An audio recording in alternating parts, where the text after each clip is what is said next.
Imagine for a moment that you have a medical emergency. Treatment, procedures, medicine are all used, but in the end, you are unable to communicate and you feel like the end of your life is approaching. Do you have a plan? Hi, this video focuses on advanced directive information. Advanced directive planning can seem overwhelming. However, today we will explore various types of advanced directives, their purpose, strengths, limitations, examples of their use, and compare different types in order to prepare you and your loved ones should the worst ever happen. Let's first talk about general power of attorney. This legal document allows an individual, known as the principal, to appoint someone else to handle financial and legal matters on their behalf. This is particularly useful when the principal becomes incapacitated and cannot manage their own affairs. However, it's important to note that a general power of attorney does not grant authority over healthcare decisions. For example, if a principal is hospitalized and unable to sign checks or manage investments, their designated agent can step in and handle those responsibilities. Next, let's talk about medical power of attorney. Unlike the general power of attorney, this document specifically authorizes a designated person, known as an agent, to make healthcare decisions on behalf of the principal. This includes decisions about medical treatments, surgeries, and other health-related matters. The strength of a medical power of attorney lies in its ability to ensure that the agent can make informed decisions based on the current medical condition of the principal. However, it may not cover specific treatments that are not addressed in the document, such as experimental procedures or specific medical interventions. Next, let's talk about living wills. These documents allow individuals to outline their preferences regarding medical treatment in case they become incapacitated and are unable to communicate their wishes. For example, a person may specify whether they want life-sustaining treatments to be withheld or withdrawn if they are in a terminal condition. The strength of a living will lies in its ability to guide healthcare providers and family members in making difficult decisions about emergency and end-of-life care. It covers things like CPR, mechanical ventilation, pacemakers, and ICDs, and artificial nutrition and hydration. However, it's important to note that living wills do not cover unforeseen medical situations that are not explicitly addressed in the document. Next, let's talk about CPR directives. Whether a person wishes to receive cardiopulmonary resuscitation in the event of a cardiac arrest. This document provides clarity to healthcare providers and loved ones about the individual's preferences regarding life-saving measures. However, it is limited in scope and does not address other emergency medical interventions or treatments. In Washington State, there are some specific directives, like the Healthcare Directive, which is a combination of a living will and a durable power of attorney for health. This form combines the two of those things, a living will and a durable power of attorney for health, into one document. It allows individuals to specify their preferences regarding medical treatments and appoint a healthcare agent to make sure that decisions on their behalf if they become incapacitated.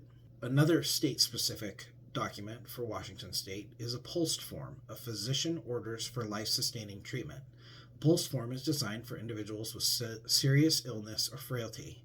It translates a person's goals for treatment into medical orders that healthcare providers can follow, especially in emergency situations.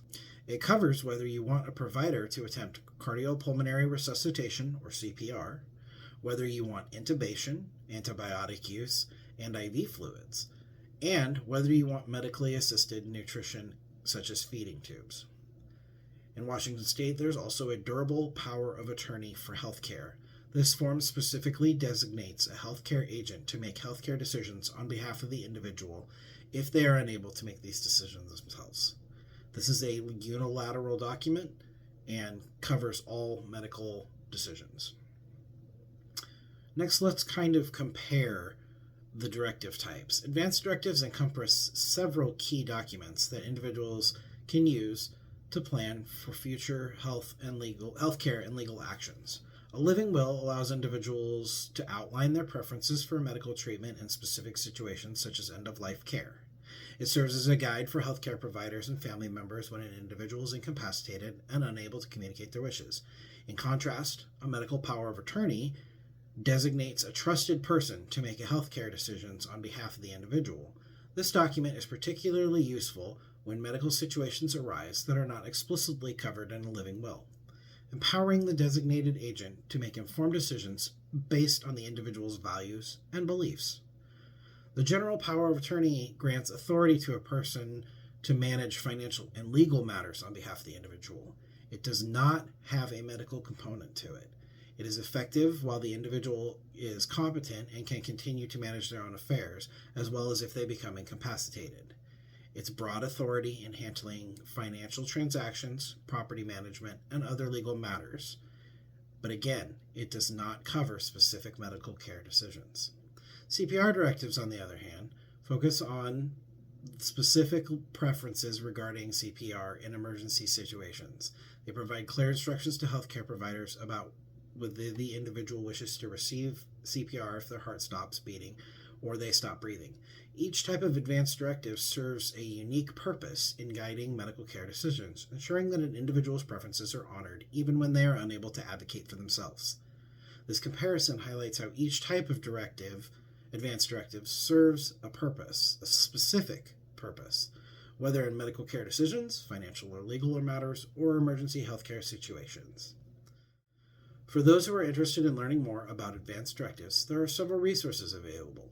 Organizations like the Agency on Aging, which you will see the number on the screen, provide detailed information and templates for creating advanced directives specific to different states. Also, websites such as the National Council on Aging, which offer frequently asked questions, guides, and state-specific forms that can help individuals navigate the process of creating these important legal documents. Remember that if you ever have a question about legality, it's important to contact a lawyer. You can see how these things can get confusing. There are many forms, many different things that are covered by each form, but advanced directives are vital tools that empower individuals to make decisions about their health care and their financial matters in advance of the worst. It also provides an individual with an opportunity to unburden their loved ones by taking the mystery out of knowing what you would want should the worst occur. By understanding the strengths, limitations, and appropriate uses of different types of advanced directives, individuals can ensure their wishes are respected even when they are unable to communicate them directly. Thank you for joining us today.